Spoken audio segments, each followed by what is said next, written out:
My name is Liana Satenstein. I'm a senior fashion writer at Vogue, and I have the pleasure today of speaking with Aizel Trudel. She is a e-commerce boutique maven in Moscow. She opened up the boutique Aizel in 2002 and has since transformed as well into an e-commerce platform. And I am so thrilled to be here today to re-meet you because we actually, we met in Moscow about 6 years ago. Exactly. So great to see you again. You haven't changed. So good to see you too. You haven't changed as well. That's exactly what I said to my team. Yep. So good to see you, Liana. Thank you, Fashinnovation, for inviting me. It's a pleasure. Well, thank you as well. This is a great, this is really fun. It's for me, so I'm thrilled. I guess we should just kick it off. I mean, I have some questions. I received some questions from people too, but I wanted to know because, Russia is a very particular industry. And I wanted to understand sort of what sort of gap did you see in the early 2000s, late 90s that led you to create Aizel? It was very simple. As I've traveled, and I told you I went to New York with the exchange of the students, I visited a lot of different cities in US, in Europe, and I realized that we don't even have one multi-brand store in Moscow. And when I've seen all the American designers, and I'm talking about the time when Forenza, Marc Jacobs, Oscar, Derek Lam, Pierre Somme, and millions of American designers was not even presented in Russia. Nobody heard about them.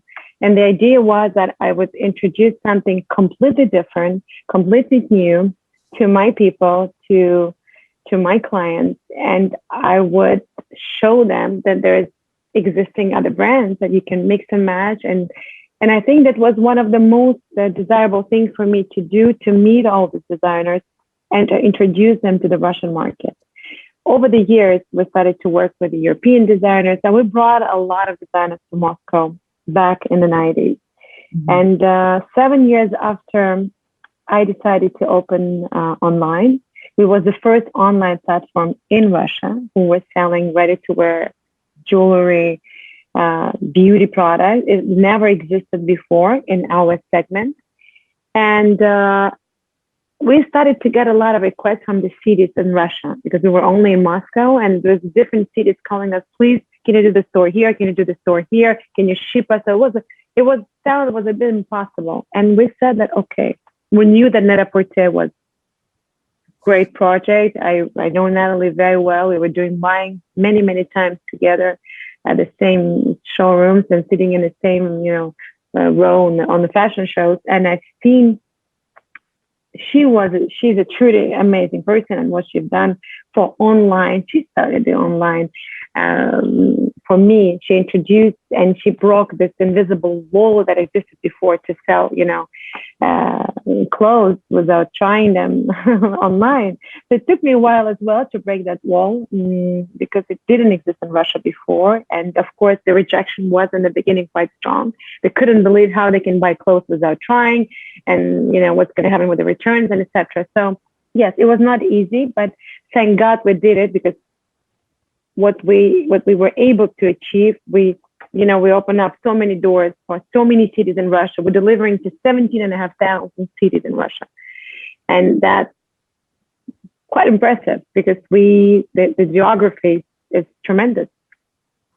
So it's a big country. Yeah. So it's a big country. Yeah. Yeah, it's a big country. What were some of the first designers that you brought over? As I said, with American designers, Marc Jacobs. I love Marc. We even opened a store afterwards. Oscar, he did my wedding gown, and we were very close with him, and we were the one who brought them to Russia as well. Forenza's cooler. I remember their loft in a downtown 15 years ago. They were very small designers that few stores in the world would pick them up. But, I always wanted to support a young designer. That's what I do today with the Russian designers.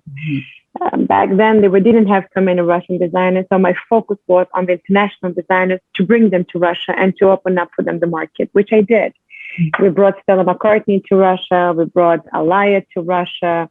Jimmy Choo in those days. There's millions of designers that we were working over the years, and we still do. We still try to find a young designers, a talented designers to support them and to open it, because it's a huge market. As you said, it's a big country, an opportunity for them. And the thing it works over the years, I think we gained the reputation that if people see our stores, in our store, a certain designers, they believe that this designer has a potential. Because what we do, we try to develop the relationship, we're trying to push them in terms of the marketing, we try to support them. And even today, we receive a lot of requests from different brands, small brands, some big brands as well, trying to do the co-marketing together. We did a lot of projects with Chanel online, which doesn't happen a lot. We did a lot of projects similar with the jewelry brands like Bulgari, like Cartier. And they were very successful because online is very tricky. You have to make sure that, you respect the guidelines of the brand and many other things, because online it's quite sensible. So you not make mistakes. It's an immediate reaction. Your consumer's right there. It's easy to check. So you really have to respect the guidelines of the brand. But working with the stores like us, with the pop-ups or with the project, special project that we do, they can soft for temporary project, they can solve their guidelines. And basically through us, they can test the new generation, the new potential customers, and we can speak for them, for the new customers, for the new generation customers in their language, which big brands still cannot do. Some of them can, but big brands, the classic brands, they cannot do. You know what I'm saying, right? So I think it's interesting. It's so much motivation when you see the results, when you give them the package that they want and the visibility that they want. So it's interesting. Digital and online give you a lot of opportunities, to speak to your customer, to understand what they want, to predict their desires, to analyze their buys, to target them accordingly, and to save their time. I think this is very important, to save our customer time and to make sure when they come back. Of course, it's great if they buy, but even if they don't buy, I always want to make sure that they're coming back. So this is how we work. Interesting. I love that. Yeah, you seem to have like a very personal, almost personal connection with your customers, which is great. Which leads me to my second question, because of course, this is the pandemic, and I was very interested to know, what have you seen shift for your business during this time? It was a bit of a shock at the beginning when they shut down everything. Thank God we had an online channel that we could continue our conversation and do our sales, because we all have the collections that we bought and ideally we need to sell.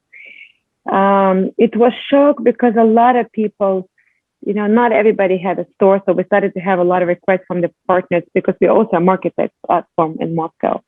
So we could help a lot of designers. We could help a lot of customers, our partners who have stores but doesn't have online shop, to distribute their product through our platform. And I'm happy that we helped a lot of people with that, because their stores were closed, didn't have any other possibilities rather than to be on a marketplace with us.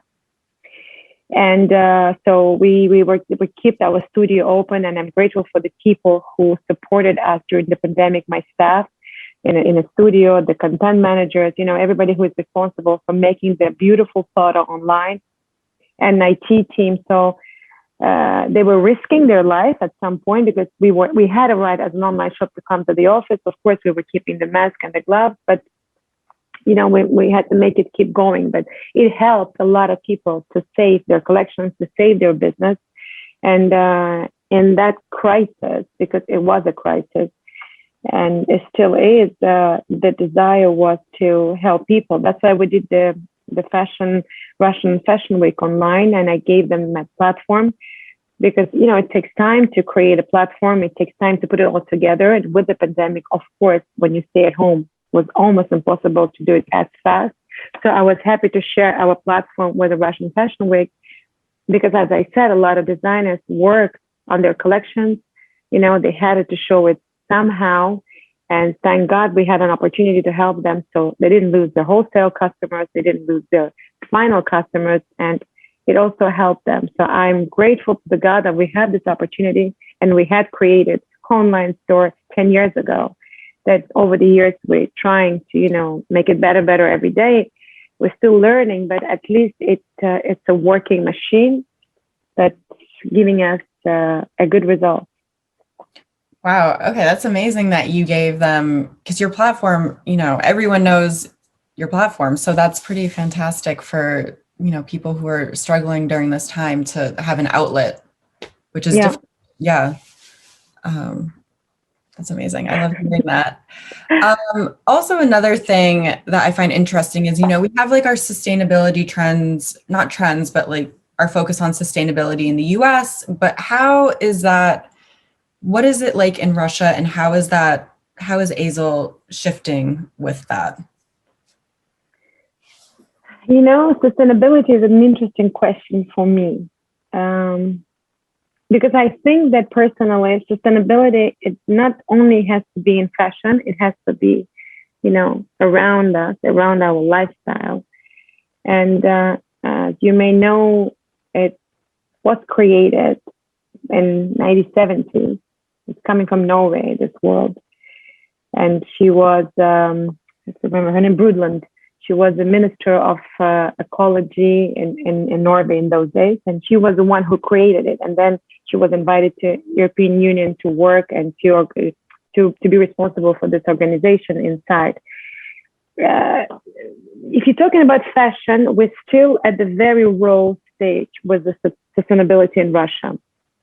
It's not a part of the lifestyle. There is some designers that doing the product sustainable. But if you're talking about the mass production, I think we are still at a very early stage.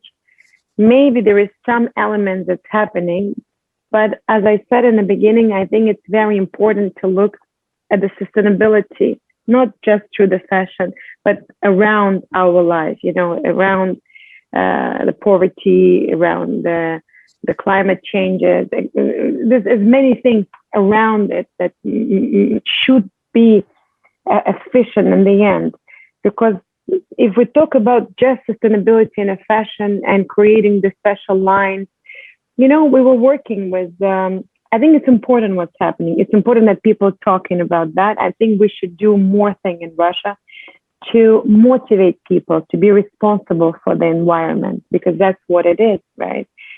And we're working on it locally with the team, because we were thinking to start doing the podcast, to start it to motivate younger generation. Because for the older generation, it's difficult for us here to convince them that is as important, because they have so many other problems, that they have to deal with. But through the younger generation, I hope we will be able to get this, this involvement, and to make it stronger and to make it efficient. As I know that US is trying hard to push it and to make people to be more involved. Cool. Okay, I love that. I mean, yeah, I feel appealing to the younger generation is always a good idea, because it can be difficult. I think when people grow up a certain way, and then, it's the consumption of media might be more difficult, but the younger generation, that's really. Media doesn't talk a lot about sustainability in Russia. Very few elements. That's why I think we should talk about it more, encourage designers, if it's possible, to be more sustainable with their collections, and to support them with that. Cool. To support them with that. I love that. Nice. And also, I mean, you do sell things. You do have a major store and an e-commerce site. So I want to know, what is the most important thing when you're thinking about the consumer? I think it's the satisfaction that they need to get. I think that we need to provide them with a quality, with a speed. And as I said before, it's the most important thing that they're coming back. Mm-hmm. And the only reason if they're coming back is because they had a right emotional feeling about that, because it's all about the feeling, your emotional the way you treated, how quickly they responded, how quickly you get your deliveries, if the size is not good. So it's millions of elements that make you happy or not happy with the one or the other store. So it's all about service in the end. And I think there's millions of layers how you can improve daily your relationship with your customers. And I think that we have to come to the point when we should be able to listen how they, to hear how they breathe in terms of they predict their expectations. I think that's very important for the e-com. Mm-hmm. Is there certain trends that you see within buying over the past years with consumers? Yes, I think that, for example, in general, with the pandemic, we had to change the structure of the buying in general. So we were looking more at the home, and easy wear clothing, less evening gowns, more comfortable, and not, I think that the whole world is still in such shock because there were so many losses, there's so many job losses. Obviously, people lost and keep losing their jobs or losing their income. Even some of the governments are supporting them. It's still a big problem. So I was not expecting all our customers, to keep shopping 24/7, just to kind of, to make yourself more comfortable and to bring you back this comfort in this pandemic. We did have sales, and we still do have sales. And this year was much better than any other years before because they're not traveling as much as they used to. But answering your question, the structure of the buy is changed. The basket of the buy is changed. And I think that they more care with what they buy than before. That is for sure. Wow. Makes sense. Interesting. And one question, another one is, what are some smaller designers that you're supporting within AIZEL? There's a lot of designers, that we've been supporting since the beginning. They obviously grew over the last 5 years. And with a big pride, I can say that there's a lot of good designers in Russia today that we're representing physically in the store and online. Mm-hmm. And with some designers, we're doing it at the short base, sometimes with a longer base, because unfortunately the store has its limits. Mm-hmm. Online doesn't, so it gives us more opportunity to support. And at some point we had, before pandemic, over 200 Russian designers. And we created a Russian fund for Russian designers. And we're working to give them benefits, to give them marketing benefits, marketing support. We're trying to acquire for them some sponsors who would give them support to start, because it's always a question, where do you get the first money for the first collection? How do you sell your first collection? What do you do if you don't sell the first collection? So as we're working with all the showrooms in the world, as I personally know almost every single buyer, from the big department store rather to the multi-brand store, I always talk to them. I always ask my friends and my partners, please have a look. It is my dream to do the same thing that I've done 20 years ago, bringing international designers to Russia. I want today bring Russian designers internationally. I want to show the world that we really have a special guys here who are a great talent and that the world should see them. And that is my goal for the next couple of years. I really want to push Russian designers and the Russian fashion to be able to introduce it internationally.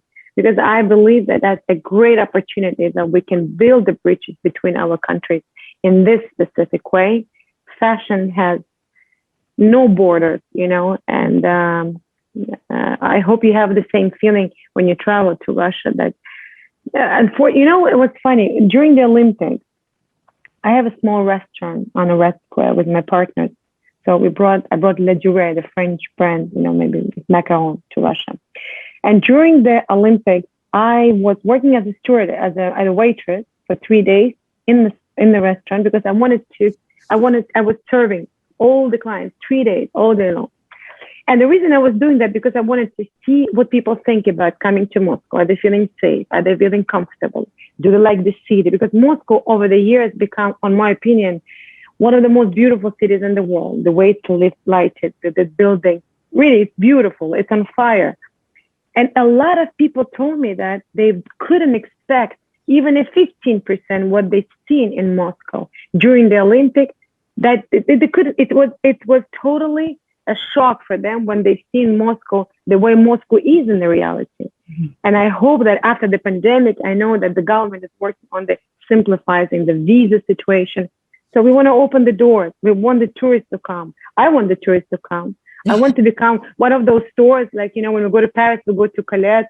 When we go to Milan, we go to Corso Como. It's a beautiful stores, but they're historic. I want the people to travel internationally to Russia and come to our stores, you know, see our designers. So I hope this pandemic will over at some point and people will be back to normal life and we could be able to travel. So we could share more with you guys. I love that. I mean, I have to say, I've been to the store before. It's great. I recommend everyone to go once to Moscow. Also, we have a very interesting question from Maria Serrato in Italy, which this is great because we know Aizel today as you are now, but can you tell us a bit about your younger self? Is this type of work something that was innate in you from your earlier days?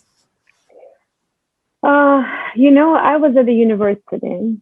And unfortunately, my father died quite early, so I had to become more independent and I had to pay for my university and for the university of my father. But when I was working before at a company, it was a company that also was partly in fashion. They were representing a couple of brands. And when I went to Paris, I visited a boutique called Colette. And when I see Colette, I said to myself, I have to do something like that in Moscow. Because it was such a culture shock for me, the way everything was organized, the way everything was merchandised. And I think Sarah and Colette herself done such an incredible job. And I think that fashion without Colette wouldn't be the same. I tell you why. Because a lot of young designers had to start off being in Colette. They had a great push off. Me personally, I was looking at the designers that they had in the store 15 years ago. And I was looking and learning as well how you do the merchandising. So we picked a lot of things from them. And yes, I was traveling worldwide for my work. And I had that desire always to make that kind of store a beautiful multi-brand store that could represent international world to Russia. And today I'm trying to mix it with my own designers. So it was a dream since a very early age. Wow. I hope I answered this lady's question. I think you did. I like hearing this too. I don't know, a word of advice for people who want to, you know, there's ups and downs when you create things always. So what is something that you tell yourself, you know, to make yourself keep going? I don't want to sound very, banal. I don't want to sound very simple, but I never give up, never. And I never had a fear. I think what stops people in general, and I'm talking mostly specifically about the women, because a couple of years ago we started a project, I'm a Woman I Can, to support Russian women with their initiatives, with their business, desires. And what I see and when I hear mostly with every single woman, that at the moment that she had a fear when she was starting her career or she was starting her business, she was fighting the fear.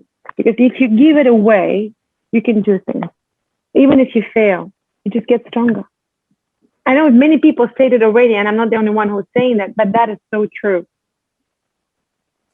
I know, I guess it's just getting, stepping forward and just sort of keep going. Moving, and not looking back. That's amazing though. I love that piece of advice. Listen, it's simple, but it's true. I feel like you just have to get over that hump of fear and anxiety, and then you can do really whatever you want. Are there any sort of big movements or predictions that you can predict within the industry that will happen over the next several years? Like, where do you see the industry going? Well, if we're talking about online, I think that the brands will be trying, the ones who didn't do it yet, create their own online stores, so not just to be represented with the stores like us or Net or the others. They will be, building in and operating them and building their own their teams for that, to be able to have this conversation, the one you asked me before, with the final consumers, and to combine the offline chain with offline, because this is a very important combination. I don't think that one can work without the other one, because the retail experience is still very important. With the pandemic, it was off, but I think it's still important. And I just think that, what we've done over this year is that it was a huge cost saving of not traveling. Personally, me and my team finding it much more comfortable and convenient to do buying online. It's always great to travel, always good to see good designers and to speak with them, and to be in a showroom. But it's so many people you have. I think buyers will understand me, I hope. That's at least how we feel. And after 20 years, if you know what you want and you're working with this or that designers for a long time, it's quite easy to understand what you want to buy. So give us more time to think, trying to lessen less mistakes. I think that could change as well. I think less people will travel in the future for the buying. I think that it might help the brands to speed up the production, because they will be receiving the orders and the capacity earlier. And on the bigger pictures, I think that pop-ups will be one of the key elements as well. It's quite sustainable as well, because you have less construction, less furniture. Yeah, it's more easy to do pop-up, less expectation in terms of the look. You can be more crazy in a good way, like more fun. And I think that, I'm sure that more changes will come. We're doing some nice projects this year as well with the pop-up in the different cities of Russia. I'm not allowed to name, but we're also doing with the big brands a couple of more projects this year. Great brands. I think that, we will adjust ourselves as we did with this pandemic. And I think that something nice will come out of all of it. I like your perspective. I hope so. No, I like your perspective. You have a very positive perspective and way of thinking, which is something that I think has propelled you all these years to build what you have built.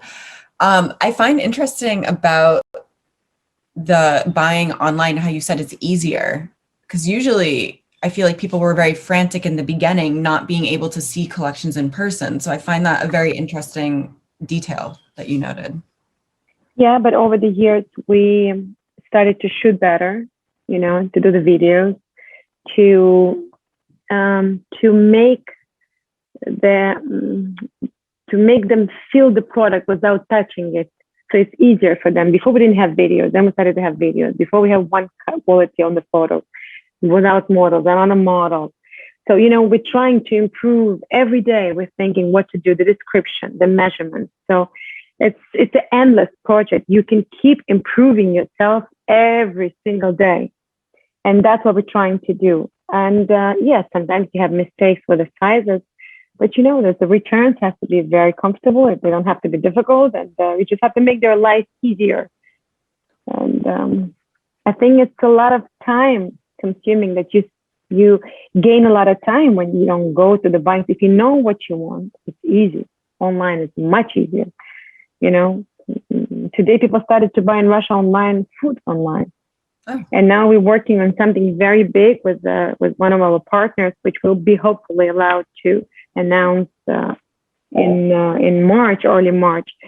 So Russia has ambitious and has aims to build one of the biggest and largest in Russia, and hopefully in Europe, the marketplace platform as well. So we're working on that together with one of our partners. So there's a lot of things happening. I think that COVID dispute the fact that we lost a lot of people, and a lot of people were heavily sick. My mom was sick. My best friend's father died. It on the other hand, it gives us a lot of different perspectives to look at the things differently and to start to respect time differently. I've never spent so much time with my kids for the last 12 years that I've spent them this year. So maybe some of the things, I tried to be positive about that, because otherwise it's very difficult. We have to stay positive. It's important words to live by, which has, yeah, you're building an empire. I love it. I look forward to hearing more about these projects that you're working on and your announcement in March. And yeah, I think it'll be lovely. Thank you.